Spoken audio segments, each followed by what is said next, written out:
So what are we covering today? We're going to go through why we have introduced a focused review format in Cochrane. We're going to go through what that looks like with some demos. We'll then be covering what guidance and training is available and a few points on next steps. And as I mentioned, then there'll be open time for discussion. And before we begin, we wanted to introduce Sean Gardner to everyone. He's the maternity cover product owner for the RevMan. Okay, so why introduce a focused review format? There are three main aims for changing the review format. The first is around streamlining the development and publication of Cochrane reviews. The second is to improve experience, and that's experience all round. That's for authors, editors, and users of Cochrane evidence. And third, it's about innovating in how we share and use our content.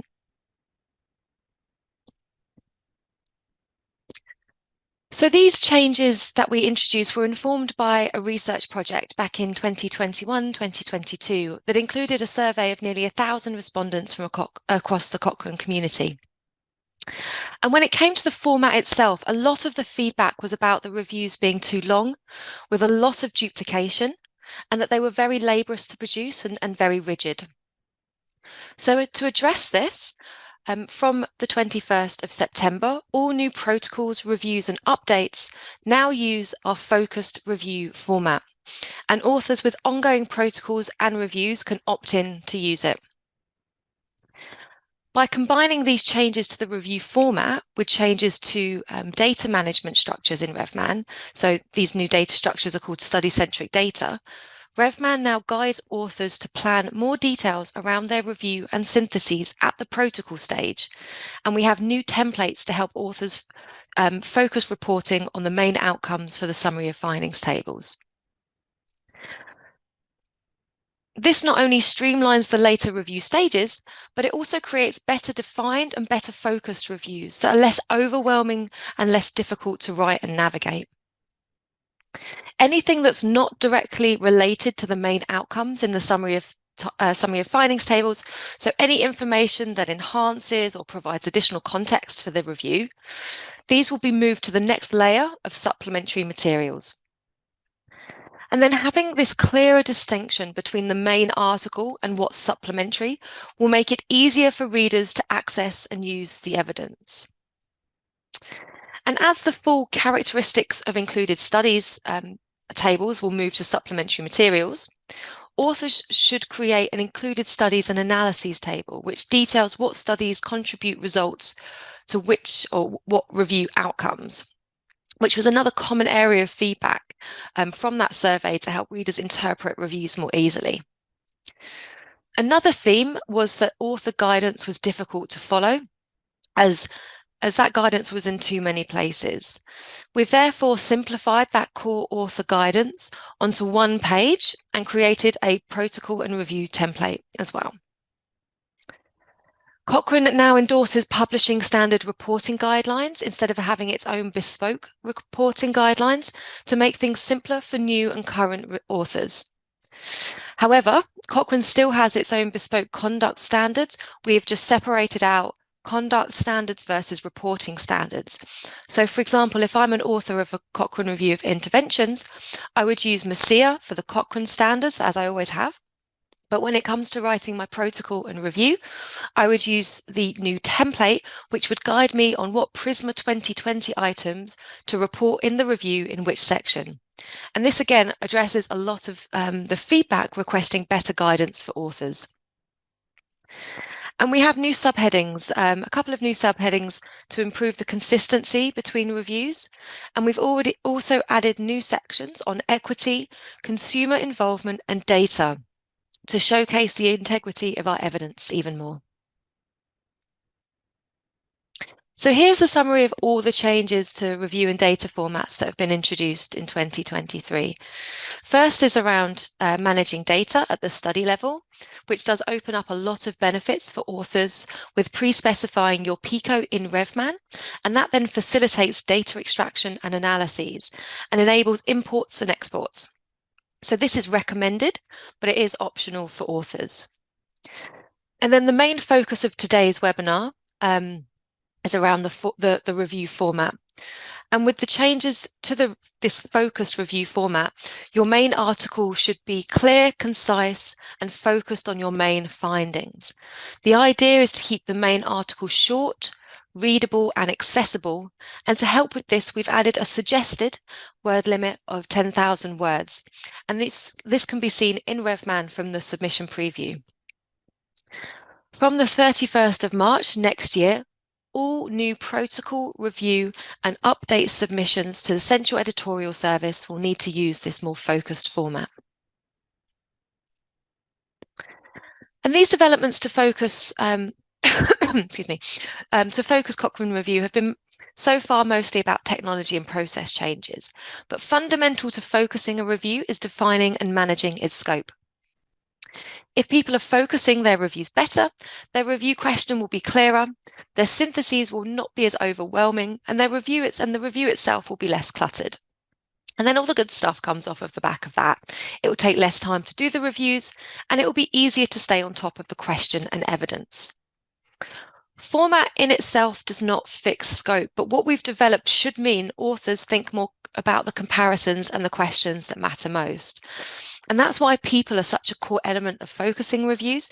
And we're starting to investigate different ways to deliver training that will help with this kind of focusing and defining scope even more. And these changes to the review and data formats create a really strong foundation for future innovations in Cochrane reviews. They enable us to more easily enhance the content in the CDSR, which will allow users to find the right information in the right format. It also allows us to improve the efficiency improve the efficiency of producing and sharing protocols. And it will help us enhance records and data in Central, which is Cochrane's database of trials. These in turn will facilitate living reviews, as well as open up opportunities for better evidence surveillance, particularly through Central. And ultimately, altogether, this will enable us to better innovate in how we share and use Cochrane content, which was that third aim for this project. And that doesn't mean that there haven't been developments at all levels of this period over the years. That's definitely not the case. But what we're saying is that the changes to the review and data formats at the bottom of this pyramid support innovation elsewhere in the system. We're not just messing around with headings. It's all about the review itself and the associated data and how it can be shared and used to better meet our stakeholder needs. And before we move on to the demos, I just wanted to flag ways to find out more about study-centric data changes. That's the other area of changes that have been introduced this year, particularly around what it means for authors. So we have a study-centric data training portal with a self-directed learning module, which is really good for understanding what's changed within RevMan itself and what the process is. We also have updates to the RevMan knowledge base and author training, and there are Cochrane Learning live webinars and tutorials that you can watch. And with that, I'm handing over to Gert. Thanks, Ella. Can you just move it on to the next slide? Okay, one more, sorry. Yeah, so I just wanted to, because I'm covering quite a lot in this demo, so I just wanted to walk through, first of all, what we're covering. So the first thing that I will show you is what the focused review format looks like in RevMan, and that will be with the prototype review. Then I'll be briefly walking you through the intervention review template. So that's what will be used if you start a new protocol from now on. And then I'll show you what the focus review format will look like on the Cochrane library. And finally, I will walk you through some of the steps that you'll have to go through if you're switching an existing review from the previous format to the focused review format.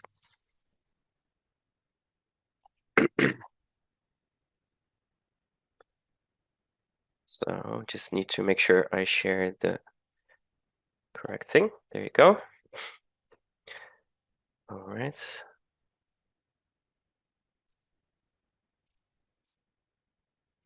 Sorry, I just need to make sure the Zoom controls are not getting in the way too much.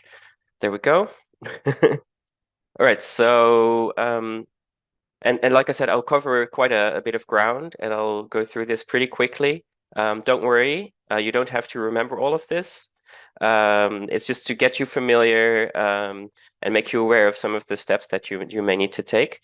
This link at the bottom here, it takes you to a knowledge base page, which also has an overview both of the various steps that you need to take, but also all of the materials that I'm using in this demo. So you'll be able to create a copy of the prototype review and a copy of the template for yourself to use as well if you wish to explore things further.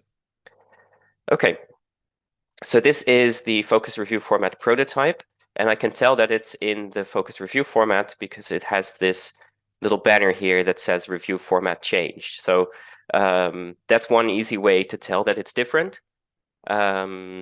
Another way that you can tell that it's different is if you're an author on a review that's just been switched to the new format, you will get a pop-up to let you know what's happened. So even if you haven't been at this webinar, you will be the changes will be pointed out to you, and you'll be taken to the knowledge base to make sure that you know what's going on. Then another way that you can tell that this review has been switched to the new format is the fact that the left-hand navigation structure has changed. And just to show you that it's different, this is a review where we haven't switched, and you can see that it has review information, text, studies, other references, analyses, and the structure is different here. It has data, so it has about this review, then data, then the contents, which is all of the main article, as well as the text-based supplementary materials, and then it also has a submission preview, which will really make it easy for you to tell what's going to go into the main article and what's going to go into supplementary materials.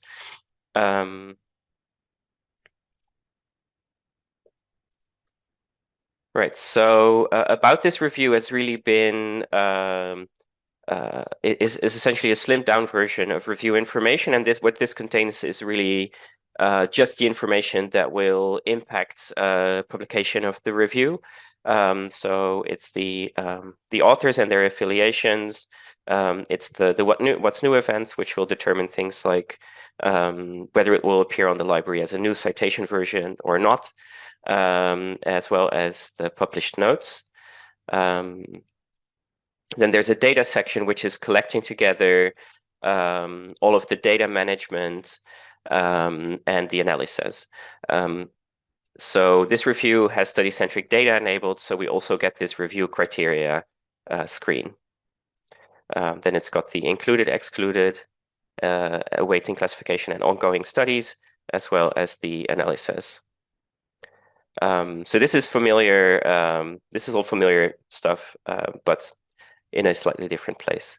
Then we've got the contents, which is really all of the text content of the review. And this now appears in the order that it would appear on the library.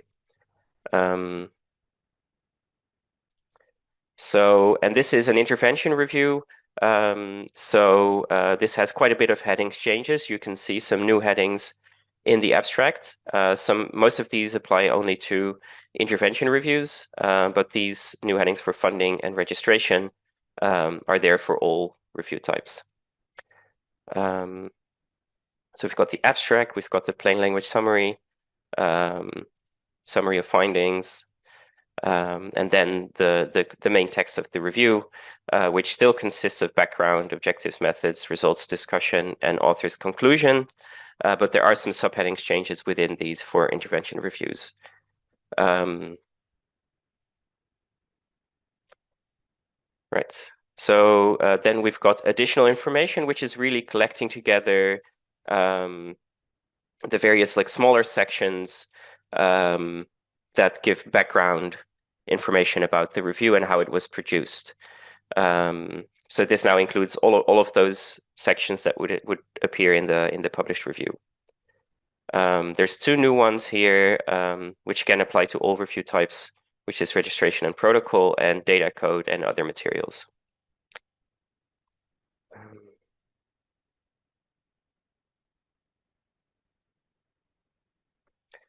Right. Then if we look at figures and tables, you can see that in the prototype, quite a few forest plots have been added to the figures section. And that's because the forest plots for the analyses will no longer automatically be included with the main article. So the key ones that are important for interpreting the review's results need to be called out as figures so that they appear within the main article. And the same goes for any tables that you want to appear in the main article. So one thing that's new that we're expecting authors to do is to produce this kind of overview of included studies and syntheses table. And that's because the large tables of study characteristics have been moved to supplementary materials. So this is a more accessible table to give the readers an overview of the studies and what important characteristics they have in relation to the review question.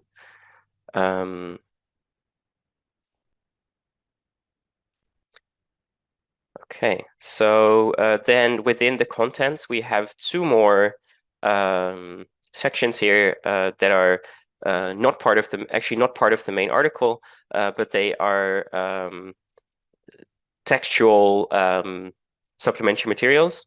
One of them is search strategies. So there's now a single supplementary material for search strategies.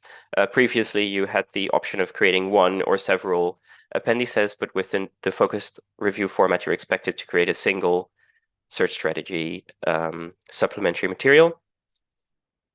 So that's what you see here. And then in addition to some of the supplementary materials that RevMan creates for you, you're also able to create any number of other supplementary materials, which are essentially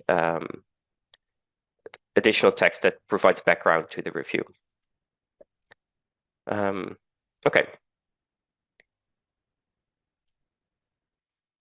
So now we've seen the data, we've seen the content, so let's move on to the submission preview. So first of all, there's the main article. And it has a familiar structure up to this point where we include supplementary materials, then the additional information and the references. So that's where you'll see most of the differences. So to point out, the guideline is to include fewer than 10,000 words in a review. And we can see in this review, we've included 8,600. And that's within the main article. Okay. So then here in the background, you can see a pretty important change is that references are no longer called out by their reference name, but they're numbered in the order in which they are cited within the text. And then if I go to the results, you can see how this works for studies as well. So the first time that you mention a study in the text, it will appear by its name, and then RevMan will automatically cite the references for you. The second time that you mention this study, it will only be mentioned by name.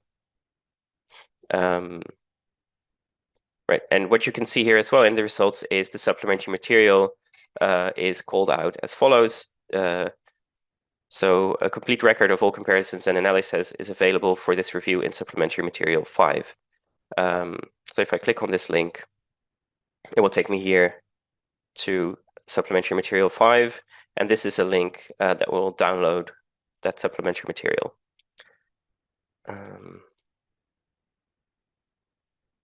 Okay. So this is the additional information section. And then if we scroll down a little bit further, we get the reference list which is a numbered reference list, much like you would see in other journals. So it's not broken down by the type of reference or the study, but that is information that's available in the supplementary materials now. So if I move on to the supplementary materials, you can see here the full overview of all of the supplementary materials that will be published with this review. So the first one is the search strategies that we've already looked at, but this is a preview of exactly what it would look like on the library. Characteristics of included studies is based on the studies as you've entered them in the data section. And this is organized with the table of contents and separate characteristics of studies tables as you're used to from current Cochrane reviews, but in supplementary materials rather than in the main article and the main PDF. And this included studies supplementary material also includes the references to the included studies organized by each study. So for example, this is a study that has 2 references. Okay, so the final thing that I would like to point out with regards to the supplementary materials is that some of them are created by you by entering them through the contents. So that's the search strategies and the other supplementary materials. So those have appeared as number 1 here and number 7, 8, and 9. And the other supplementary materials, characteristics of studies, risk of bias, which appears for reviews using risk of bias 2, analyses, and the data package are all generated automatically by RevMan. And this supplementary material will include all of the forest plots for your review. Okay. Then there's one more thing that I would like to point out with regards to the references. And that is the study that we just looked at. For example, Jackson 2018 appeared in the review as Jackson 2018, and then in brackets reference 37, 30, and 38. In the review, in the editable view, it will just appear as Jackson 2018, and RevMan will automatically take care of finding the first time that you've mentioned the study and inserting the references. So that's not something that you need to do manually. And we can see here that it's linked up correctly to the study that we want. Okay, so I will move on to the intervention review template.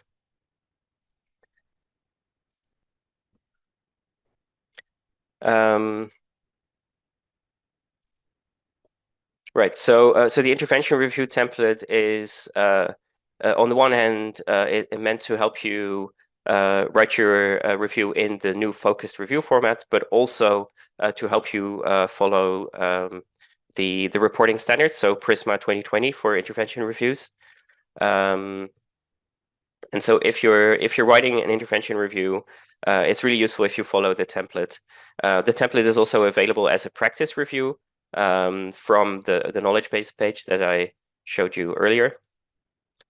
And so even if you're switching an existing review, it may be useful to look at them side by side, and as it will really help you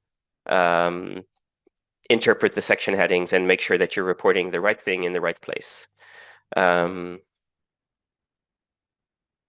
the template also includes some standard references that are used in Cochrane reviews, or that are used in most Cochrane reviews, for example, to the handbook. Yeah, so from the 21st of September, so last week, all new protocols that are created will use that, all new intervention review templates that are created will use this new template. And for the other review types like diagnostic test accuracy, prognosis, qualitative, and methodology and overviews, we're in discussion with the relevant methods groups about developing similar templates. So I'll just very briefly show you. So for example, in the abstract, it also will includes some general guidance for how to use the template, and then it will include specific guidance for what to address in each section. And one thing that's important to point out is if you're using a protocol, some of the grayed out sections will contain template text, and it's safe to leave that there. If you look at the submission preview, you'll see that those sections will not appear in the published protocol. So if you leave them there, that will be helpful for you when you're going from protocol to full review. Yeah, so as you can see, there's quite a bit of guidance here, and that also applies for other parts of the text. So this is a very useful resource, we think. Then on the Cochrane library, I'll show you what the supplementary materials and references will look like. And I'll also briefly show you what the PDF will look like with the focus review format. So on the library, the references, as they also appeared in the article preview that we just looked at, will appear in a numerically numbered list in the order in which they were cited. So this is, I think, very familiar from other journals. And again, the studified view of that is available in the supplementary materials, as we'll see in a minute. So also on the library, we're providing a little bit of additional information on the supplementary materials page. So this includes some text to help the reader find the right supplementary material for them. So this is broken down by the type of supplementary material, and it includes some instructions, links to the supplementary materials, but also links to other things that may be helpful, like, for example, the data package. Yeah, so if you were to click on any of these links, it would take you to the supplementary material, which would look exactly like it does in the preview in RevMan, because it is the exact same file. Okay, so then we've got the PDF, and so those screenshots and the supplementary material, we're using a different review, but this is again the prototype review. This PDF is also available from the knowledge base page. And as you can see, it contains all of the text sections that you would expect. And it also contains an overview of the supplementary materials, the additional information, references, and the tables. So what it does not contain is any of the supplementary materials content itself. And so the reader will be directed to the online version, so to the Cochrane library, in order to download those. And I can just show you. So this is what the reference list will look like, which is, again, a flat numbered list. Yeah, and I think what this also means is that a lot of the things where perhaps it was like there was some uncertainty about how they would appear in the main PDF are now in the supplementary materials. So there's a lot less fine-tuning that you might need to do. All right, so now we know what the focus review format will look like in RevMan, on the library, and in the PDF. So now I want to show you how you would switch to the new format, and what you will have to do, what the steps are that you have to go through to adjust your review. So I'm doing this on the training server. So this is a real review, but if this is your review, don't worry. I'm not changing your actual review. This is just a copy. All right, so before we make the switch, I just want to point out some text that I've added under methods to just illustrate some of the changes that will happen. So what I've done here is I've added some links specifically for this demo. So at the top here, I've just included the plain text of each of those links. But at the bottom, I've got links to how the intervention might work, to primary outcomes, secondary outcomes, risk of bias in included studies, and allocation and selection bias. There are different things that will happen to each of these sections. So that will kind of illustrate how we deal with when sections move, when sections are change their title, or when they get removed altogether. Okay, so back to the dashboard. I will click this button to enable the focused review format, and I am sure. And it will take a little while to update everything. And now we can see here there's a version tagged before review format changed. So if I need to go back to, if I need to back out of this change, then I can by using the revert. But yeah, so the review format has changed now. And if we look at the validation errors and warnings, you'll see some of the things that we will have to do. Some of these were already there. But for example, here, the funding section in abstract is empty. So that is a new section that's been added for which we'll have to write some content. And yeah, so there's some examples of that. We also do not have a supplementary material 1 at the moment. The search strategies are empty. It actually turns out that this is a very old review that didn't have any search strategy appendices.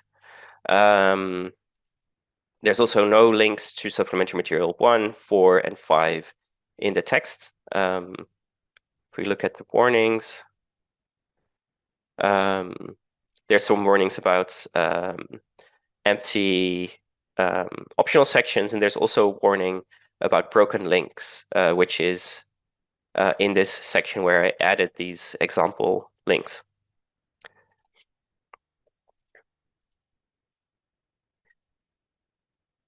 Right, so when you do make the switch, it's important to check your supplementary materials and make sure that they make sense. Yeah, in this example, we do not have any search strategies. So that's definitely something we need to address. RevMan will try to automatically identify all of the appendices that you have that include search strategies and pull them all in. But depending on how you've named your appendices, it may not be able to. So that is definitely something that you should check. In this case, we've got characteristics of included studies, which looks good. Characteristics of excluded studies. We've got an analysis, which also looks quite good. And we've got the data package as well, which I'm not going to show you now because it will open somewhere else. You won't be able to see it. So yeah, that's the supplementary materials. We've got some work to do there. Right, so then if we've linked to any analyses explicitly, usually we'll want to replace those with links to figures.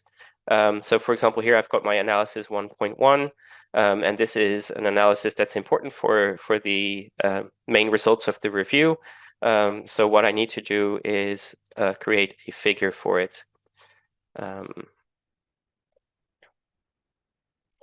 So I add the forest plot for analysis 1.1. And I can go back to my text. And I can replace this link with a link to the new figure.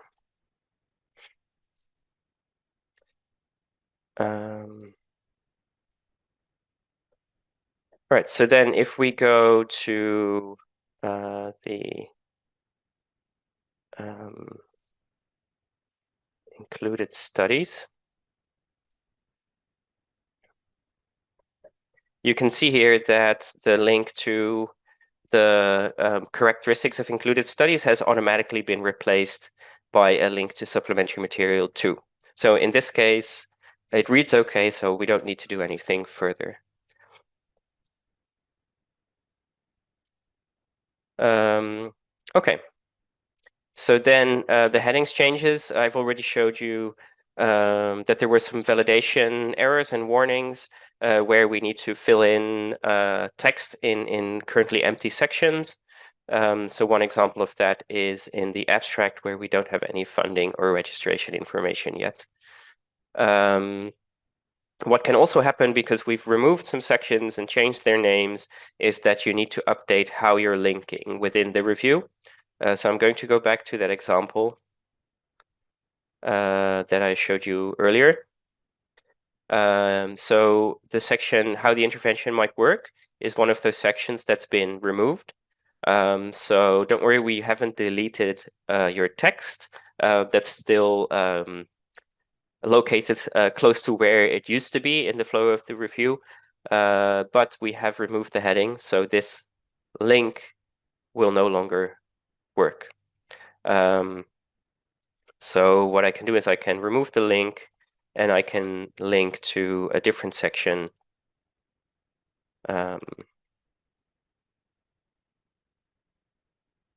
So heading in the main article, and I'll link to the new section, description of the intervention and how it might work, which seems appropriate in this case. So another change is that primary outcomes have been renamed critical outcomes.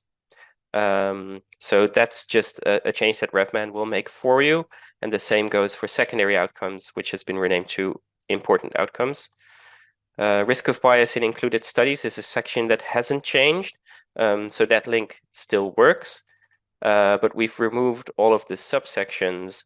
So the specific link here to allocation is now a broken link. And I can probably just remove it because I've already linked to this other section.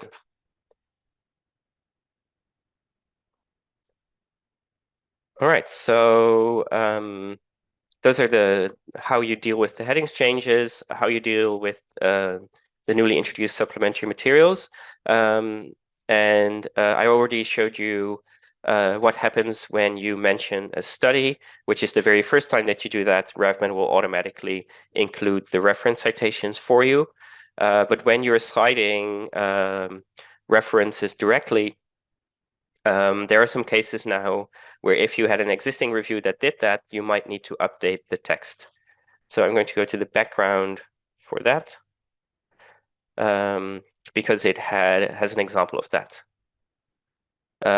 So this used to say in the 1950s, Gates 1955 trialed the use, and now it says in the 1950s, 21 trialed the use. So that doesn't flow very well.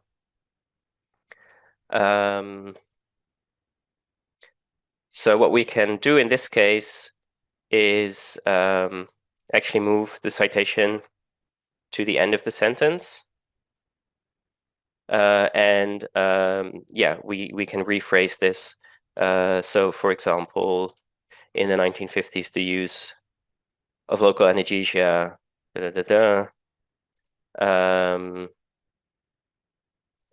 delivery was trialed in 65 women, and then with the findings and our citation at the end. So generally, that's relatively easy to do, but you do need to go through the text and make sure that where you're citing references, that those sentences still flow well. So yeah, like we mentioned when we were going through the prototype review, one thing that you will also want to do is to create an overview of included studies and syntheses table. So that is something that you can add as an additional table. I'm obviously not going to do that now, but this is like where you would go to do it. And if you need some inspiration or you're not sure, there's an example in the prototype review, but I believe there are also examples here in, so this is the intervention review template. this has 5 different examples of how you might want to structure your overview of included studies and syntheses table.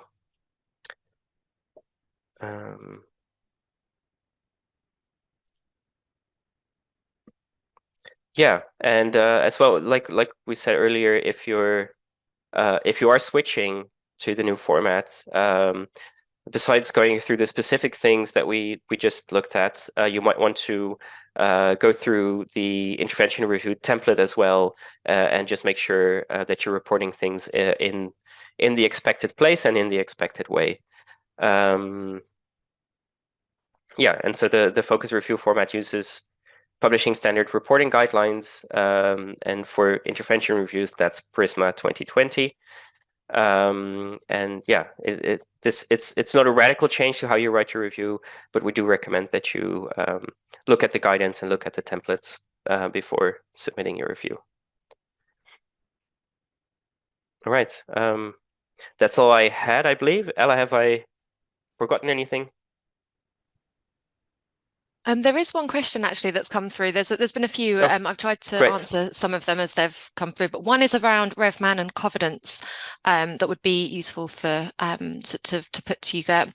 The question is, Confidence has templates for data extraction and risk of bias. Will this communicate with this new review format? Right.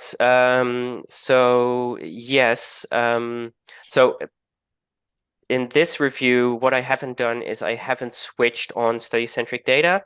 So if you want to use, we've worked with Confidence on an export and import, which was covered in some of the other webinars. And so if you enable study-centric data, you will be able to use that to automatically import your data from Confidence into RevMan. And the one thing that you cannot do, unfortunately, with Confidence is use risk of bias too. So we're hoping we can work with them on enabling that as well.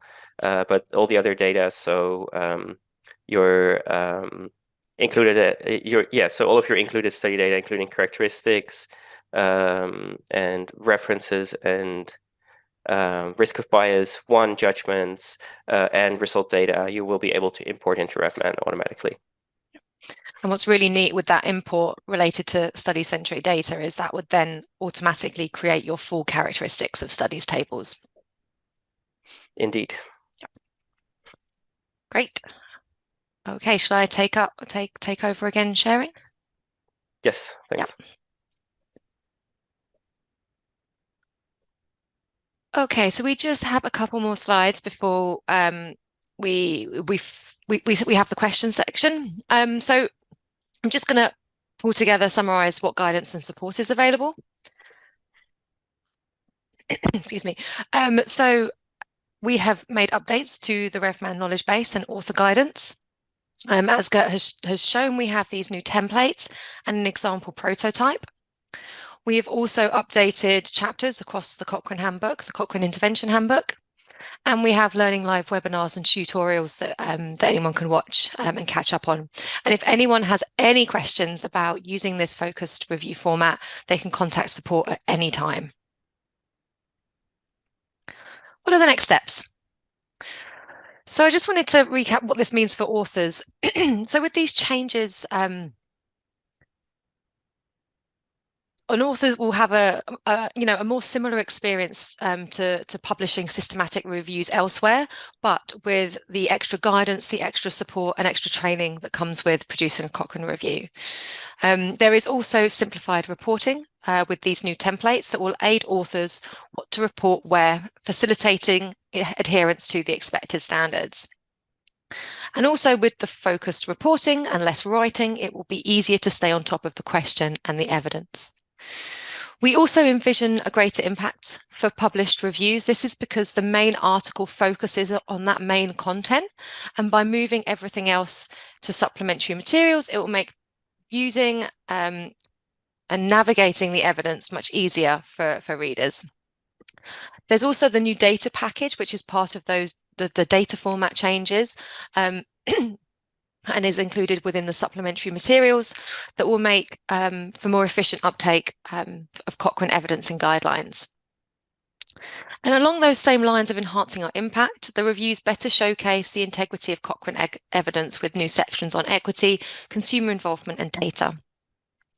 And in addition, shorter and more consistently reported reviews will streamline quality assurance, peer review, and copy editing, making for faster editorial processing and faster production processing once they've been submitted to the Central Editorial Service.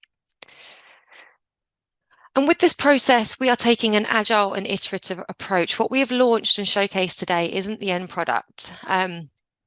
The next steps will include working with the community to ensure they understand the changes and can support those that they work with.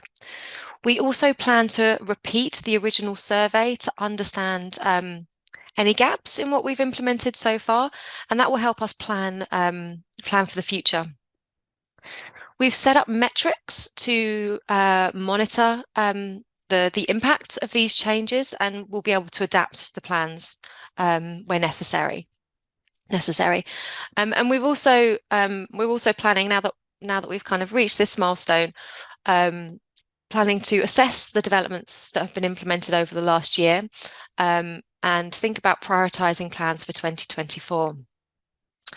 In addition, we've been in contact with the first author teams who have already switched to this focused article format to offer our support and understand where any parts of the process or guidance might be a bit unclear, so that we can make sure that we've adapted that for future authors. And we have monthly reports on queries that are coming through the Cochrane support team, again, to monitor where authors might be, the guidance might be less clear, and areas we could work on to better support them. And if you want to know more about how the fifth focus review format and those study-centric data changes work together, there was a webinar a couple of weeks ago which had more information on why we changed the formats. It had more background on what informed the developments. It also highlights how the review and the data format changes complement each other.